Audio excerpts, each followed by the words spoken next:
It is currently 9:45 a.m. on Sunday, and I have been awake since 5:45 a.m. on Saturday. So, why not film a fucking video, right? If you don't know me, my name is Sam. And the reason I've been awake since 5:45 a.m. on Saturday is because I just participated in the Dewey's 24-hour readathon, which is like twice a year readathon that they do. The next one's going to be in October, which I'm crazy and I'll probably do it again. But since I just spent the last 24 hours reading, and because I am currently the only one awake in my house because my husband values sleep like a reasonable human being, thought this would be a really good time to film my April wrap-up because it's the 29th and I really don't feel like I'm going to get through too much more before the end of this month. Tomorrow being Monday the 30th, I have work and then I have a yoga class to go to, so I probably won't have a ton of time to read. So it's probably as good as it's gonna get. So I'm going to talk about the books that I read this month. I'm going to try to do kind of mini reviews for them, and then I'm going to talk a little bit about the readathon because a solid 50% of the books I read this month are from this past 24 hours because I was slacking a little bit earlier in the month. But let's just get right into it, I guess. So the first book that I finished reading this month is the Book of Life by Deborah Harkness. This is the third and final book in the All Souls trilogy, which is The Discovery of Witches, Shadow of Night, and then this one, The Book of Life. I'm a fan of this series. I've been a fan of this series for several years now. It's like a kind of historical fantasy, but real world. I don't know. It's really interesting, like urban fantasy meets historical fiction kind of series for adults, and I think that is a very cool thing. And an actual fun fact is the author is a scholar and has studied history and puts a lot of interesting actual historical tidbits in the books. So that's always kind of fun to read about. I don't know. I enjoy them, but it's like a witch and a vampire fall in love, all hell breaks loose. There's also going to be a TV series coming out, so I'm pretty excited for that. Yeah. All right. The second book that I finished is Eating the Cheshire Cat by Helen Ellis. I really enjoy this book. Objectively, it's pretty problematic. It portrays people in a not very favorable light, particularly people from the South. There's not very good representation in it or anything like that. But it is kind of a dark comedy satire, so that might be slightly more acceptable in this circumstance. But then again, like I said, if you look at it objectively on the surface, it is pretty problematic, but it's kind of a guilty pleasure read for me. I really enjoy it. It's like a coming of age story about three girls in Alabama in the early 2000s. It follows them from ages 13 through their senior year of college. And they're three very different girls who all have their lives interwoven in some very bizarre ways. And I will probably leave that at that. But I enjoy it. Like I said, it's not something, though, that if you're very concerned about social kind of representation of marginalized groups or general accurate portrayal of human beings, it's probably not something you want to read. That didn't make sense, but if you want me to clarify when I'm feeling more articulate, go ahead and let me know in the comments. And then the next book that I read, I don't have a physical copy of this, so I'm going to show you the cover on my Kindle, and that is The Metamorphosis by Franz Kafka. I read this book for the first time in high school. It was an assigned book, and I enjoyed it then, and I wanted to reread it now and see if I still enjoyed it. I did. I'm thinking of doing a whole video about books that I read in high school, how I felt about them then, and how I feel about them now as an adult.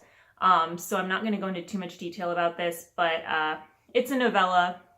about a traveling salesman who wakes up one morning and he is transformed into essentially a giant cockroach.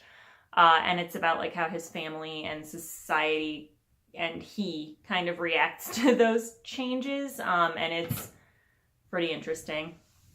And that is everything that I finished reading prior to the readathon, which I just want to talk about the readathon itself for a second. This was my first ever readathon, and it was actually a pretty interesting experience. I enjoyed doing it quite a bit. I'm definitely like thinking 24 hours is a long time to stay up reading, but I did take a break in the middle to meet up with some coworkers and because my in-laws came over because they were helping my husband move some furniture. So I did have like a little bit of a reprieve in there. But I did enjoy it. Also, I won one of their hourly prizes, which is pretty fucking exciting. I never win anything, so I don't know what that prize is, but I will let you guys know when I find out. So anyway, I finished reading 4 books during this 24-hour readathon, which is exactly what I was hoping to do.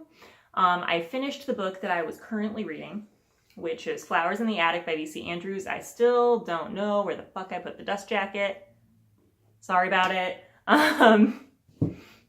It exists. I do have it somewhere.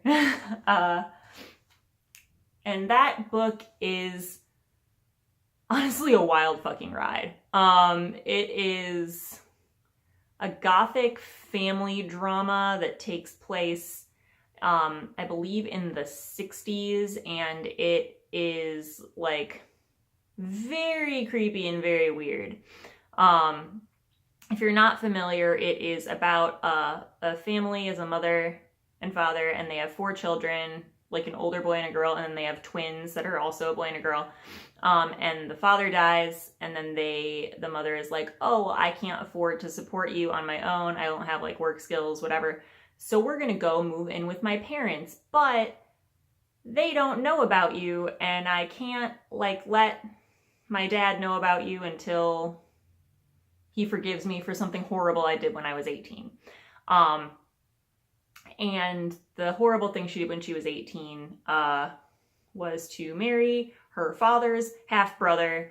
And so the kids find out that they're a product of incest, and as a result of that, they're kind of rejected by the grandparents, and they get locked in this bedroom in like a far-off wing of this huge house, and nobody's supposed to know they exist, and it's during a time that's like kind of important to their growth and development, and a lot of weird shit goes down. I liked it. It was very, very emotional, and it was definitely like engaging, and it did kind of make you think about some things, the nature of like human beings and love, and like familial love versus romantic love, and what those two things mean independently of each other, and why those lines might get blurred. It's very strange though.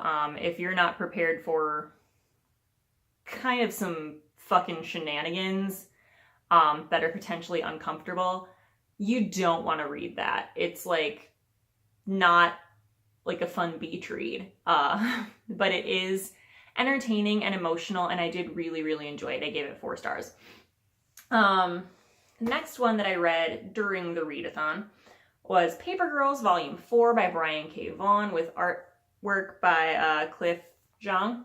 And I'm actually going to use this. This was not my original plan, but I'm going to use this for my Read Harder challenge for this year for a comic that was written or illustrated by a person of color, because Cliff Zhang is a Chinese American. He did the artwork in this. I am a big fan of this series. It's a coming-of-age story that starts out in the 1980s, and then it becomes this crazy sci-fi time travel adventure, and it's really, really beautifully drawn. I love the color work. I love Brian K. Vaughan's writing style, and I just all around 2 thumbs up. This series is really good, and I highly recommend it to people who like comics as well as people who don't.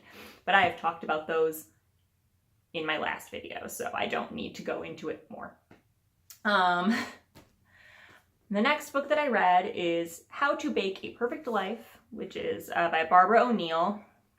This is a book that I borrowed from a friend of mine because she's really usually very good for like contemporary kind of chick litty recommendations. And I did really enjoy this book. There are, I think, some things it does really well, and then there are some things that it definitely could stand to do a little bit better. I think my only issue with this book is that I think it tried to take on too much. Like, it's not a terribly long book. It's almost 400 pages. It's 398 pages. But in it, it's mostly a book that explores family, like familial relationships, and it mainly focuses on like mother-daughter relationships, and I think it handles that very, very well. It also takes on the issue of teen pregnancy, and I do think it generally handles that issue well. But my one issue with that is that the father in that situation is the only character of color, and he is like an absentee father. He doesn't even know that the protagonist gets pregnant, and I think that kind of reflects a really negative image of like, I don't know, men and like men of color in particular. I'm not a huge fan of that. But other than that, like the actual emotional journey that the protagonist goes through in dealing with her teen pregnancy, and then just the decision of adoption versus keeping the baby, I think is handled very well. There are queer characters in this, which I appreciate, although I do think they could have I do think they handled it well. I do think they handled the queer characters well. I was trying to think of like what I would have done differently with them, and because they're not main characters, they are kind of secondary characters. I do think that the author did what she could with those characters. It addresses some mental health issues such as PTSD and substance abuse, and I think that those things are not handled as well as they should be. I think that the author didn't have a very clear understanding necessarily of what those things actually look like in the real world.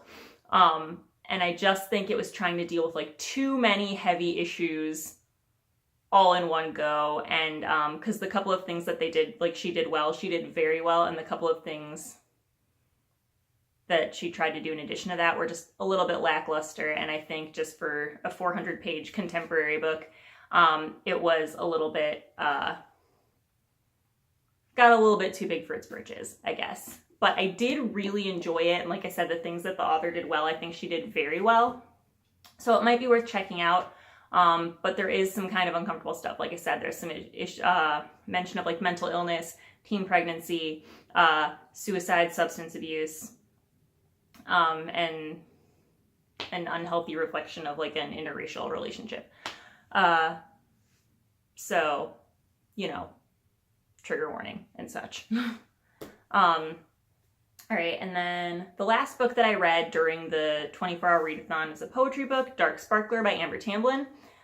This is a poetry book about kind of stars who died either in tragic ways or just died too young. And I appreciate that Amber Tamblyn, who is an actress herself, in addition to writing poetry, she did a lot of research just about like each of these individual women and their stories, and she put them into words very well, and it was pretty emotional, and it also gives you just like other things to like look up and think about if you're like, I didn't even know who this person was. This was the last book I read, like I said, and I read it in like the last hour of the readathon, and I do think I'd have enjoyed it more had I been less tired, like had I read it earlier in the night. Should have maybe like saved Paper Girls for last, just because I'm familiar with that story and because it is a comic series. But I did enjoy this quite a bit, and I will probably reread it at some point just because, like I said, it's not a very fair representation of how I'll really, really feel about it, having read it at 6 a.m. after being awake for a full 24 hours. But even with that, I did still give it 4 stars. which is a pretty high rating for me. I've had an overall very like positive reading month. Then I didn't read, but if I do finish anything else this month, it might be tonight if I'm at home just hanging out. I will possibly complete reading this Dracula graphic novel. I have not started this yet. When I do read it, it will probably be in one sitting. It's not very large. It is a graphic novel. There's a chance I won't get to it, but if I do finish anything else, this will be what it is. Let me know what you guys have been reading this month, I guess. Let me know what you think about these books if you've read them or if any of them seem interesting to you. And have a great day. Bye.